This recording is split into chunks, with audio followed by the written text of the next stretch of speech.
Alright, another video, another day. Meron po tayo na maintenance indicator light ng Ford Fiesta 2018. Yan, ng maintenance indicator light ay makikita nyo po yung labi na yan. Kahit di po natin gamitan ng scan tool, meron po tayo scan tool dito. Ang pag-reset po nyan ay po natin ng manual reset.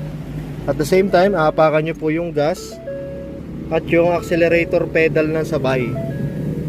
Una, turn on the keys, turn off and on, yan. And then apakan po natin ng sabay yung brake and gas pedal within 30 seconds. Ayan, go. Kakount tayo, pag apak po natin, sabay po natin, kakount tayo, and then 1, 2, 3, go. Ayan. Yan, kung mapapansin nyo po, namatay siya. Ayan, namatay po siya. Tapusin lang po natin ito within 30 seconds.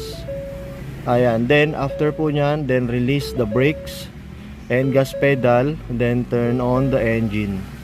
Kaya wait po natin until mag 30 seconds. Ayan na po, 5 seconds. And then we will release the brakes and the gas pedal. Okay, release na po, angat natin.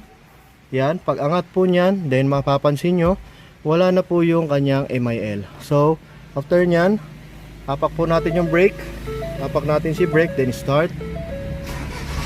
Yan, mapapansin nyo po, wala na po yung kanyang maintenance indicator lamp. Alright. Then, on natin si aircon. Ayan, alright. Yun po yung pag-manual reset po ng MIL dash light. Ayan, yung maintenance indicator light. Kaya thank you po. Pa-subscribe na lang din po sa atin pong YouTube and Facebook. Thank you. God bless po.